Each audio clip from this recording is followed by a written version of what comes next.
আল্লাহ বললেন আমার অনেক সুন্দর সুন্দর নাম আছে, অনেকগুলো গুণবাচক সুন্দরতম নাম আছে, তোমরা এই নামগুলো ধরে আমি আল্লাহরে ডাকো। আর যারা আমি আল্লাহর নামের বিকৃতি ঘটায় তাদেরকে তোমরা বর্জন করো। আর তারা দুনিয়াতে যা করেছে আখিরাতের ফল তারা ঠিকই পাবে। সুবহানাল্লাহ বলেন। আল্লাহর অনেক সুন্দর সুন্দর নাম আছে, এগুলো ধরে ডাকতে বলা হয়েছে। আর যারা আল্লাহর নামের বিকৃতি করে তাদেরকে বর্জন করতে বলা হয়েছে। আপনি আল্লাহর নামের জিকির যখন করবেন, আপনি আমার আল্লাহর নামের বিকৃতি করতে পারবেন? বারোয়াখালীর ভাইয়েরা বুঝে থাকলে আওয়াজ দেন, আল্লাহর নামের বিকৃতি করা যাবে? আপনি যখন জিকির করবেন স্পষ্ট শব্দে আল্লাহর নামটা বোঝা যেতে হবে। সুবহানাল্লাহ, ওয়ালহামদুলিল্লাহ, লা ইলাহা ইল্লাল্লাহ, আল্লাহু আকবার।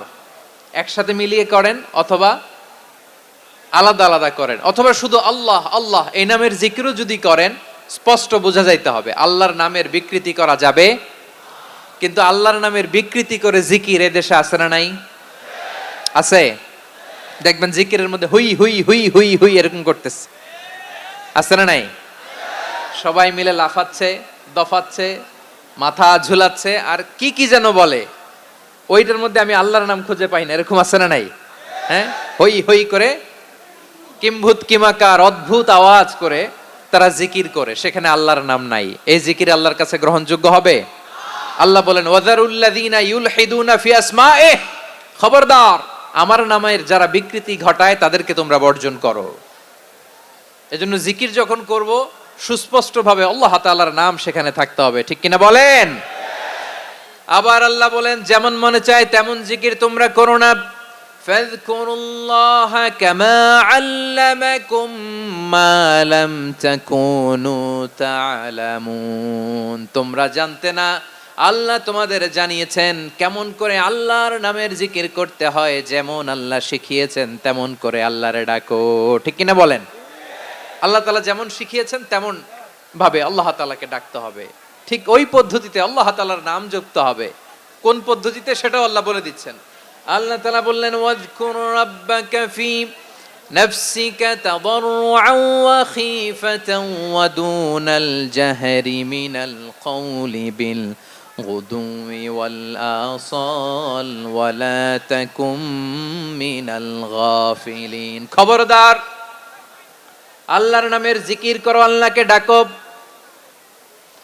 ফি নাফসিকা মনে মনে, তাদাররুআন সবিনয়ে, খীফাতান ভীত বিহবল চিত্তে, দুনাল জাহরি মিনাল কওল অনুচ্চ স্বরে অনুচ্চ আওয়াজে। এভাবে আল্লাহর ডাকলে সেই ডাকা কবুল করে নিবে কে? তাহলে আল্লাহকে জপতে হবে মনে মনে, সবিনয়ে, ভীত বিহবল চিত্তে, অনুচ্চ স্বরে, এভাবে জিকির করতে হবে। বিষ্ণু ইসলাম এবং বিশ্বনবীর সাহাবারা ঠিক এই পদ্ধতিতে আল্লাহ তাআলাকে ডাকতেন। তাহলে এই যে আল্লাহ তাআলার সুন্দর সুন্দর নামগুলো আছে, এগুলো ধরে আমরা আল্লাহ তাআলার জিকির করব, তার প্রশংসা করব, তার পবিত্রতা বর্ণনা করব, তাহলে খুশি হবেন কে? বিষ্ণু ইসলাম বলেন আশ-শাইতানু জাসিম আলা কলবি ইবনে আদম, শয়তান বনি আদমের কলবের মধ্যে এরকম খামচি মেরে বসে থাকে। খামচি বোঝেন তো? শয়তান বনি আদমের হৃদয়ে কলবে খামচি মেরে বসে থাকে। ফাইদা যাকারাল্লাহ খানাসা, যখন মানুষ আল্লাহর জিকির করে শয়তান দৌড়ে পালায়। ওয়াইদা গাফালা ওয়াসওয়াসা, আর মানুষ যখন অমনোযোগী হয়, গাফিল হয়, শয়তান আবার টেম্পটেশন দেয়, আবার ধোঁকা দেয়, আবার ওয়াসওয়াসা দেয়। এজন্য বিশ্বনবী বলতেন লা ইয়াজালু লিসানুকা রাতবান মিন যিকরিল্লাহ, সব সময় প্রতি মুহূর্তে সর্বক্ষণে তোমার জিহ্বাটা আল্লাহর জিকির দিয়ে ভিজা রাখবা, আল্লাহর জিকির দিয়ে সিক্ত রাখবা, তাহলে কবুল করবে কে? সবাই পড়েন সুবহানাল্লাহ, আলহামদুলিল্লাহ, লা ইলাহা, আলহামদুলিল্লাহ, লা ইলাহা ইল্লাল্লাহ, লা ইলাহা ইল্লাল্লাহু মুহাম্মাদুর রাসূলুল্লাহ সাল্লাল্লাহু আলাইহি ওয়াসাল্লাম। প্রিয় ভাইরা, আল্লাহ তাআলার অনেকগুলো নাম আছে। আল্লাহ তাআলার এই নামগুলো ধরে তার নাম আমাদের ডাকতে হবে, জপতে হবে। বিষ্ণু ইসলাম বলেন ইন্না লিল্লাহি তিসআতান ওয়া তিসঈনা ইসমান মিআতান ইল্লা ওয়াহিদা, আল্লাহর রয়েছে 99টা নাম, এক কম 100। এক কম, হ্যাঁ, আমরা বাংলায় বলি না যে এক কম 100, মানে আসলে কয়টা? 99টা। বিশ্বনবী বলেন আল্লাহর 99টা নাম আছে, মিআতান ইল্লা ওয়াহিদাম, এক কম 100। মান আহসাহা দাখালাল জান্নাহ, যে ব্যক্তি এই 99 নাম মুখস্থ করে তার সিনার ভেতরে রাখবে, আল্লাহ তাআলা তাকে জান্নাত দিয়ে ধন্য করে দেবে। এবার বলেন আল্লাহর নামগুলো জানার দরকার আছে না নাই? এই নামগুলো আমরা জব্ব মুখস্থ করব। এই নামগুলো আগে আয়ত্ত করতে হবে। এই নামের যে অর্থ সেটা অনুধাবন করতে হবে। এই নামের যে দাবি সেটা মানতে হবে। সিবগাতাল্লাহ ওয়া মান আহসানু মিনাল্লাহি সিবগা ওয়া নাহনু লাহু আবিদুন, আল্লাহর রঙে রঙিন হইতে হবে। আমার আল্লাহ দয়ালু, আমরাও দয়ালু হতে হবে। আমার আল্লাহ সহনশীল, আমরাও সহনশীলতার চর্চা করতে হবে। আমার আল্লাহ মেহেরবান, আমরাও মেহেরবান হতে হবে। বিষ্ণু ঈসা ইসলাম আল্লাহর এই চমৎকার সুন্দরতম নামগুলো ধরে ধরে আল্লাহর কাছে চাইতেন। আপনি যখন দোয়া করবেন, আল্লাহর নামগুলো ধরে যদি দোয়া করেন, আল্লাহ ওই দোয়া ফিরায় দেয় না। সুবহানাল্লাহ বলেন।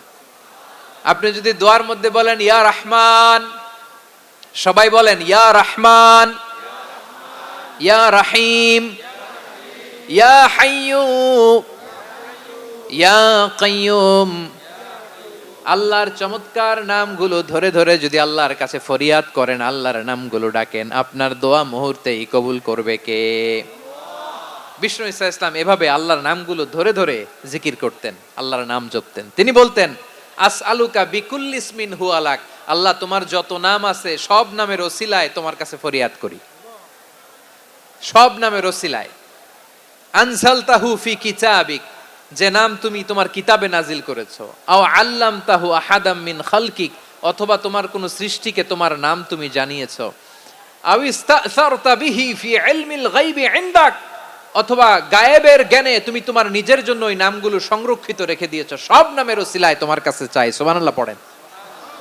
তার মানে আল্লাহ তোমার যে নামগুলো আমরা জানি এগুলার ওসিলায়ও চাই, যে নামগুলো আমরা জানি না সেগুলোর ওসিলায়ও চাই। আল্লাহর সব নাম আল্লাহ আমাদেরকে জানায় নাই, কিছু নাম জানিয়েছেন, কিছু নাম তিনি জানান নাই। সুবহানাল্লাহ বলেন।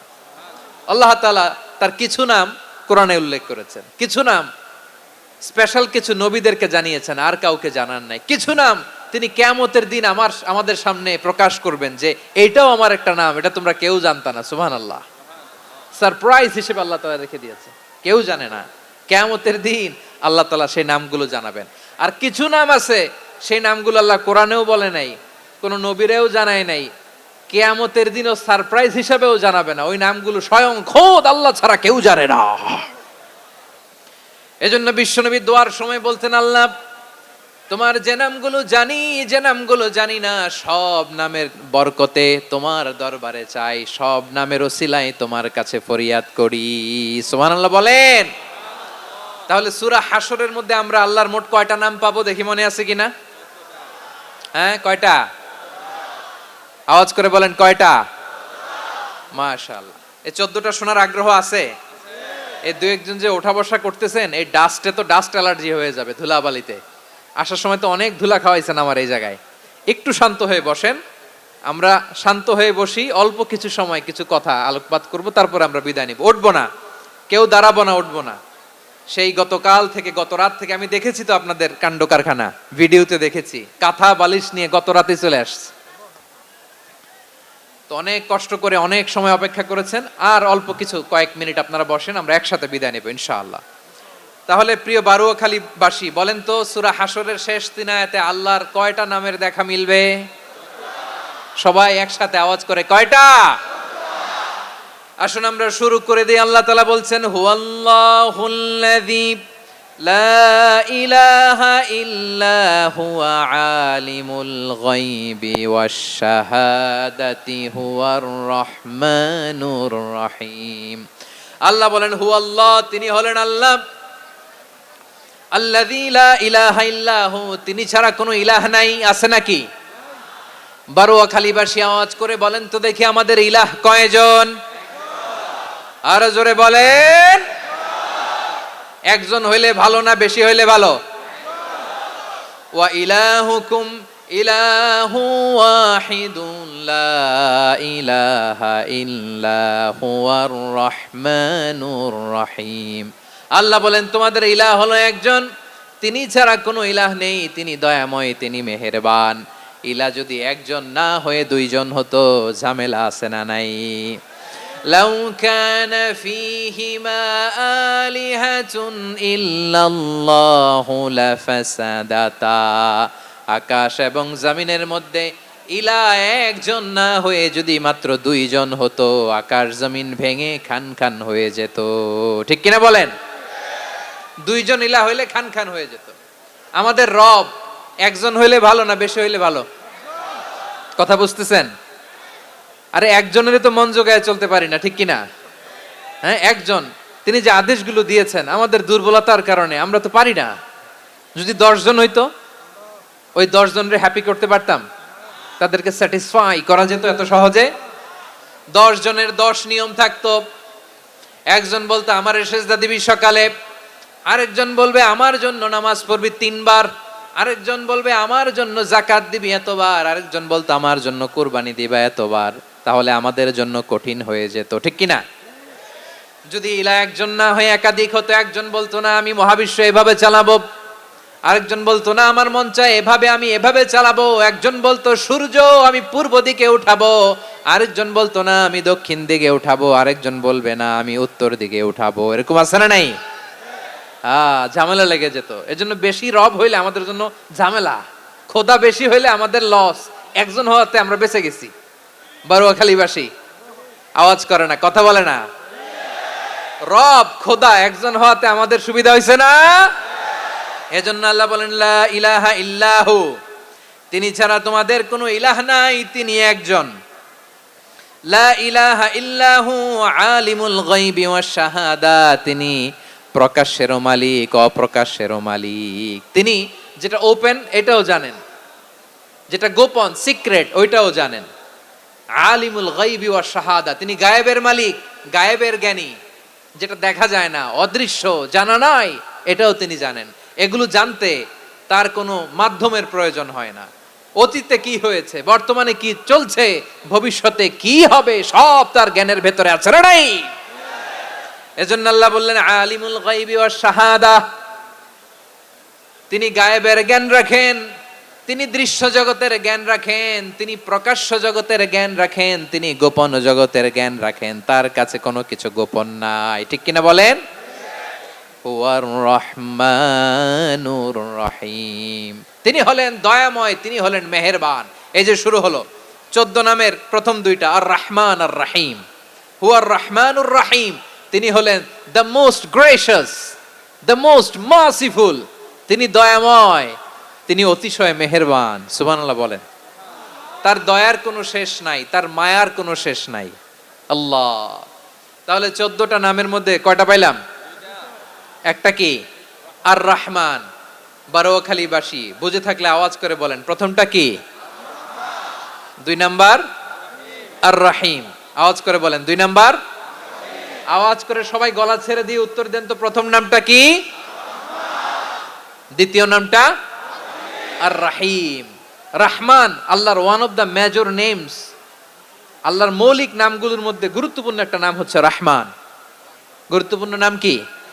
রহমান, দয়ার সাগর, মায়ার সাগর। রহমানুন ফিদ দুনিয়া ওয়া রহিমুন ফিল আখিরা। এই দুনিয়ার জন্য আল্লাহ রহমান, দুনিয়াতে আল্লাহ সবাইরে দয়া করে, কাফিররেও করে, মুসলিমরেও করে। আর আখিরাতের জন্য তিনি রহিম, সেখানে কাফির মুশরিকদের জন্য আল্লাহর পক্ষ থেকে কোনো দয়া থাকবে না। চিল্লায় বলেন ঠিক কি না? এজন্য আল্লাহ বললেন আমার মৌলিক একটা নাম হলো রহমান। আল্লাহর পরে অন্য কোন নাম দিয়ে যদি তোমরা আমার নাম প্রকাশ করতে চাও, জপতে চাও, ডাকতে চাও, তোমরা রহমান নামে ডাকো।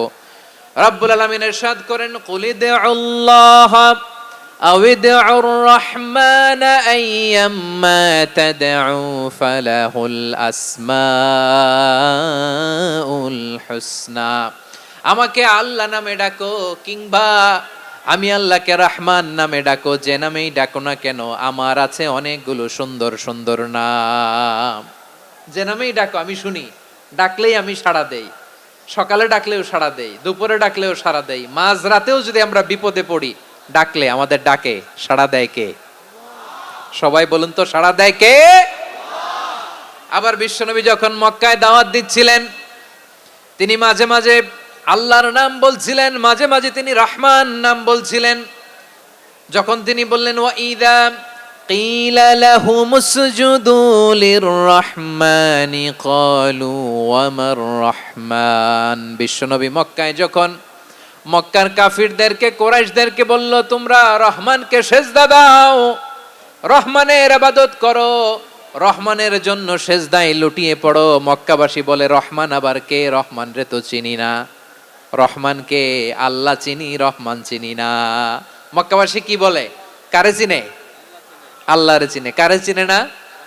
রহমান কে তো চিনি না। রহমান আবার কোত্থেকে আসলো? কে Rahman? Who is this Rahman? যখন তারা বলে রহমান রে চিনি না, আল্লাহর গায়রতে আঘাত লেগেছে। আল্লাহ বলে রহমান রে চিনো না? না, তাদেরকে চিনানোর জন্য আল্লাহ ৭৮ আয়াত বিশিষ্ট আর রহমান নামে কোরআনে একটা সূরা নাজিল করেছেন।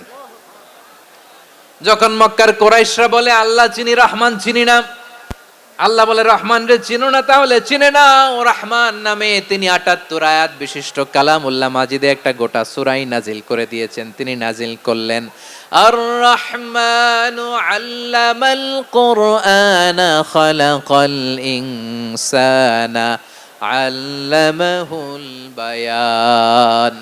দয়াময় রহমান শেখালেন কোরআন, বানালেন ইনসান শেখালেন বায়ান। দয়াময় রহমান শেখালেন কোরআন, বানালেন ইনসান শেখালেন বায়ান। দয়াময় রহমান শেখালেন কোরআন, বানালেন ইনসান শেখালেন বায়ান। পড়েন আল্লাহু আকবার। আল্লাহ বলে রহমান কারে বলে চেনো না? শুনে নাও, ৭৮ আয়াত বিশিষ্ট গোটা একটা সূরাই নাজিল করে দিলাম, সূরাতু আর রহমান। আর রহমান তিনি দয়ালু, আল্লামাল কোরআন তিনি মানুষকে কোরআন শিখিয়েছেন, খালাকাল ইনসান মানুষ বানিয়েছেন, আল্লামাহুল বায়ান মানুষকে কথা বলা বর্ণনা করা শিখিয়েছেন। পড়েন সুবহানাল্লাহ।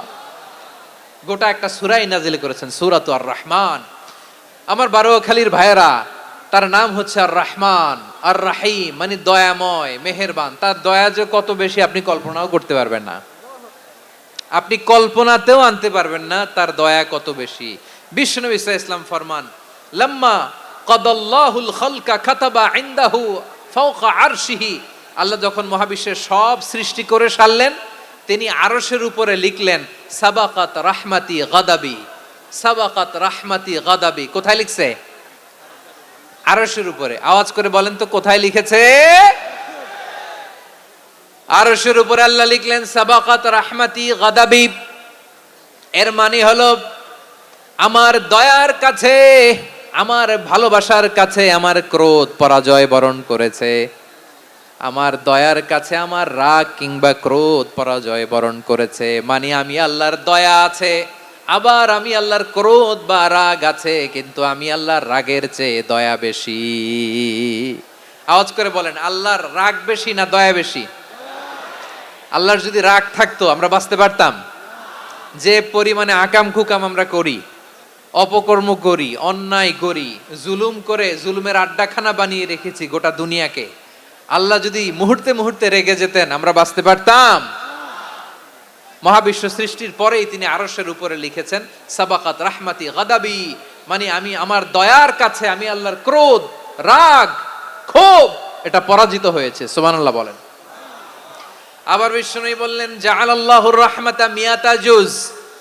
আল্লাহ দয়ার ভালোবাসাকে ১০০ টুকরা করলেন, ৯৯ টুকরা দয়া মায়া ভালোবাসা আল্লাহ নিজের কাছে রেখে দিলেন, আর ১ টুকরা দয়া মায়া ভালোবাসা আল্লাহ গোটা বিশ্বের সবার মাঝে ঢেলে দিলেন।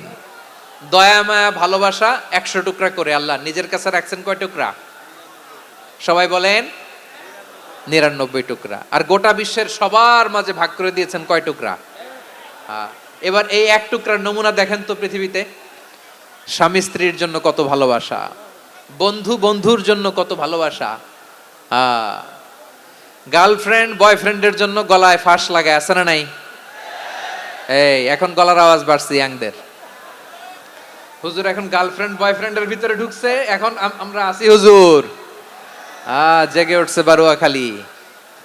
দেখেন এই তো কয়েকদিন আগেই তো, কত বছরের 12 না কত বছরের এক মেয়ে, কত বছর, 11। ওই দেখেন সব মুখস্থ দুষ্টগুলার, আর কিছু মুখস্থ না থাকলে এগুলো মুখস্থ। 11 বছরের, তারে কি বলবো, তরুণীও তো না, কিশোরী। এই কিশোরী ভালোবাসার টানে বাপ মা থুইয়া চলে গেছে কোথায়। দেখেন ভালোবাসারে আল্লাহ 100 টুকরা করেছেন, 99 টুকরা ভালোবাসা আল্লাহ নিজের জন্য রেখেছেন, এক টুকরা আমাদের সবাইকে ভাগ করে দিয়েছেন। যত পাখি আছে পৃথিবীতে, যত মাছ আছে, যত প্রাণী আছে, যত মানুষ আছে, যত জিন আছে, আমরা সবাই মিলে পেয়েছি ভালোবাসার কয় টুকরা। আর আরশে আজিমের অধিপতি আল্লাহ, তিনি তার কাছে ভালোবাসা রেখে দিয়েছেন কয় টুকরা। তাহলে এবার আওয়াজ করে বলেন, আল্লাহর রাগ বেশি নাকি দয়া বেশি? আল্লাহ তুমি দয়ার সাগর, রহমানুর রহিম, তোমার দয়ায় পূর্ণ আমার সারা নিশিদিন। সবাই পড়েন, আল্লাহ তুমি দয়ার সাগর, রহমানুর রহিম, তোমার দয়ায় পূর্ণ আমার সারা নিশিদিন। আল্লাহু আকবার। আল্লাহ বলেন, রাহমাতি ওয়াসিয়াত কুল্লা শাই, গোটা বিশ্বের সব জায়গা আমি আল্লাহর রহমত বিস্তৃত, এমন কোন জায়গা নাই যেখানে আমি আল্লাহর রহমত নাই। ঠিক কিনা বলেন? এমন কোন জায়গা নাই আমি আল্লাহর রহমত নাই। আমি আল্লাহর রহমত ছাড়া গাছের একটা পাতা নড়ে না, আমি আল্লাহর দয়ার রহমত ছাড়া গাছের একটা পাতা পড়ে না, আমি আল্লাহর দয়ার রহমত ছাড়া আকাশ থেকে এক ফোঁটা বৃষ্টি ঝরে না। তিনি হলেন রহমান, তিনি হলেন রাহিম। ঠিক কিনা বলে? আল্লাহরে চিনতেছেন? আলোচনার বিষয় কি? আসুন আমাদের রবকে চিনি। তিনি হলেন আর রহমান, তিনি হলেন আর রাহিম। তার দয়ার কোনো শেষ নাই, তার মায়ার কোনো শেষ নাই। বনি ইসরাইলের এক লোক 500 বছর আল্লাহর ইবাদত করেছে। কয় বছর? কোথায় জানেন? সাগরের মাঝখানে এক পাহাড়, ওই পাহাড়ের উপরে বসে 500 বছর টানা আল্লাহর ইবাদত। দিনে আর রাতে একবার করে নিচে নামতেন। সেখানে আল্লাহ তাআলা পাথরের ভেতর থেকে তার জন্য মিঠা পানির ব্যবস্থা করে দিয়েছেন, আর একটা ডালিম গাছের ব্যবস্থা করে দিয়েছেন। সকালে নামলে একটা টসটসে ডালিম, রাতে নামলে টসটসে ডালিম। এগুলো খেয়ে খেয়ে 500 বছর সে আল্লাহর ইবাদত করেছে। আর সে আল্লাহর কাছে বলেছে, আল্লাহ আমি যখন মারা যাব সেজদারত অবস্থায় যেন মারা যাই। ঠিকই আল্লাহ সেজদারত অবস্থায় সাইয়েদনা আজরাইলকে পাঠিয়ে দিলেন। সেজদারত অবস্থায় লোকটা মারা গেল। 500 বছর ইবাদতের পরে আল্লাহর দরবারে কিয়ামতের কঠিন ময়দানে যখন লোকটা হাজির হয়ে যাবে, আল্লাহ বলবেন, আদখিলু আবদি আল জান্নাতা বিরহমাতি, আমার বান্দাকে আমার দয়া, আমার ভালোবাসা দিয়ে জান্নাতে ঢুকায়া দাও। 500 বছর ইবাদত করছে তো আমার দয়ায় আমার বান্দারে জান্নাত দাও। এই বান্দা বলে, বালবি আমালি, আল্লাহ তোমার দয়া লাগবে কেন? আমি আমার আমল দিয়ে জান্নাতে যেতে চাই। কি দিয়ে? কথা বুঝে নাই বোধহয়। আল্লাহর এই বান্দা কি দিয়ে জান্নাতে ঢুকতে চায়? আমল দিয়ে। আল্লাহ বলছে, আমার দয়ায় আমার বান্দারা জান্নাতে নিয়ে যাও। ফেরেশতারা এ বলে, আল্লাহ তোমার দয়া লাগবে কেন? সেজদা তো কম দেই নাই, জিকির করতে করতে 500 বছর শেষ করে দিলাম, আবার তোমার দয়া লাগবে?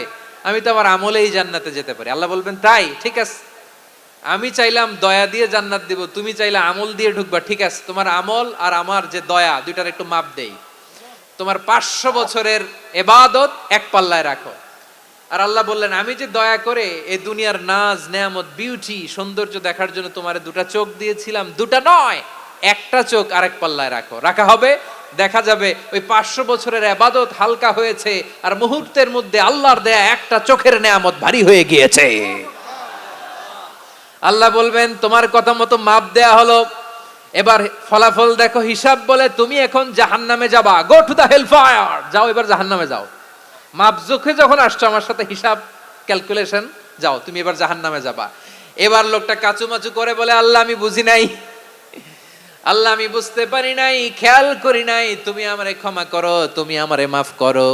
ও আল্লাহ, এবার আমি টের পেয়েছি, এবার আমি বুঝতে পেরেছি, তোমার দয়া ছাড়া দুনিয়ায় কেউ জান্নাতে যেতে পারবে না। কেউ পারবে না।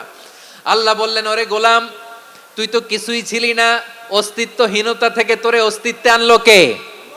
ওই ছোট্ট শুক্রাণু থেকে মায়ের পেটে 9 মাস ধরে খাবার দিয়েছে কে? আবার সুস্থতার সাথে দুনিয়ার বুকে তোরে ডেলিভারির ব্যবস্থা করে দিল কে?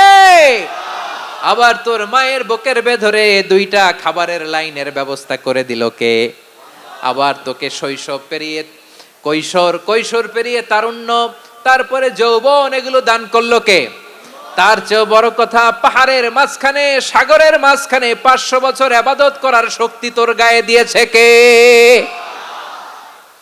এই সাগরের মধ্যে লোনা পানি, লবণের পানি মুখে দেয়া যায় না, সেখান থেকে আমি পাহাড়ের ভেতর থেকে মিঠা পানির ব্যবস্থা করে দিলাম। ওই জায়গায় তোরে রিজিকের বন্দোবস্ত করলো কে? সকাল বিকাল 2 বেলা টসটসে ডালিম খাওয়ার ব্যবস্থা করে দিল কে? তোর আবদার ছিল, আল্লাহ আপনি আমারে সেজদারত অবস্থায় রুহু কবজ করবেন, তোর শেষ আবদারটাও পূরণ করেছে কে? ও গোলাম, আমার রহমতের তুলনায়, আমার নেয়ামতের তুলনায় তোর 500 বছরের ইবাদতের কোনো ওজনই হবে না। গোটা বিশ্বের কেউ কোনোদিন আমার জান্নাতে ঢুকতে পারবে না আমি আল্লাহর দয়া ছাড়া। হুয়ার রহমানুর রহিম, তিনি দয়াময়, তিনি মেহেরবান। জিব্রাইল আলাইহিস সালাম বিশ্বনবীর এই লম্বা হাদিসটা যখন শোনালেন, আমি যা যা বলছি এটা বিশাল এক হাদিসের অনুবাদ। বললেন, ইয়া মুহাম্মদ, এই দুনিয়ার সবটাই চলে আল্লাহর রহমত দিয়ে। হাদিসের শেষ কথা, সব চলে আল্লাহর কি দিয়ে? তখন বিশ্বনবী সাহাবাদের বললেন, ও সাহাবারা শোনো, আল্লাহর জান্নাতে কেউ কোনোদিন প্রবেশ করতে পারবে না তার রহমত ছাড়া। সাহাবারা বললেন, ইয়া রাসূলুল্লাহ, আপনিও না? আপনিও কি আল্লাহর রহমত ছাড়া প্রবেশ করতে পারবেন না? বিশ্বনবী বললেন, না, আমিও না। আমি বিশ্বনবীও আল্লাহর জান্নাতে আল্লাহর রহমত ছাড়া ঢুকতে পারবে না, তবে কিয়ামতের দিন আল্লাহর রহমত আমার চারদিকে বেষ্টনী দিয়ে থাকবে। আল্লাহ নিজের পরিচয় দিয়ে বললেন, আলিমুল গায়বি ওয়াশ শাহাদাতি হুয়ার রহমানুর রহিম। আমি হলাম রহমান, আমি রাহিম। আল্লাহরে চিনছেন? ও বারোখালীর ভাইয়েরা, আপনার রবকে চিনতে পারতেছেন? তিনি দয়ার সাগর, তিনি মায়ার সাগর। তার দয়ার সাগর যে কত বড় আপনার কল্পনাতেও নাই। এজন্য আপনার পাপ যত বড় হোক, অন্যায় যত বড় হোক, অপরাধ যত বড় হোক, আপনার জুলুম যত বড় হোক, আল্লাহর রহমান নামের দরিয়া তার চাইতেও বড়। আল্লাহ বললেন, খুলিয়া ইবাদিয়াল্লাযীনা আসরাফু আলা আনফুসিহিম লা তাকনাতু মির রাহমাতিল্লাহ ইন্নাল্লাহা ইয়াগফিরুয যুনুবা জামিআ ইন্নাহু হুয়াল গফুরুর রহিম। ও আমার গুনাহগার বান্দারা শোনো, জুলুম করেছো, ভুল করেছো, অন্যায় করেছো, আল্লাহর রহমত থেকে নিরাশ হয়ো না। আমরা বিশ্বাসীরা কশিনকালেও আল্লাহর রহমত থেকে নিরাশ হব না, ঠিক কিনা বলেন? আল্লাহর রহমত থেকে নিরাশ হবেন? ভুল করে ফেলছেন, আরে ভুল তো সবাই করে। পাপ হইছে, আরে পাপ তো সবার আছে, আমরা সবাই পাপী, সবাই পাপী। যত পাপ হোক, ভুল হোক, অন্যায় হোক, অনুতপ্ত হয়ে তওবা করে, ওযু করে, জায়নামাজটা বিছিয়ে সেজদা দিয়ে চোখের পানি ছাড়েন। চোখের বেয়ে পড়া পানি আল্লাহর কাছে যে কত প্রিয়। অনুতপ্ত বান্দার চোখের পানির ফোঁটা তার চোখ বেয়ে, নাকের ডগা বেয়ে জমিনে ড্রপ করার আগেই আল্লাহর ওই বান্দার সব গুনাহ মাফ করে দেয়। আল্লাহ বললেন,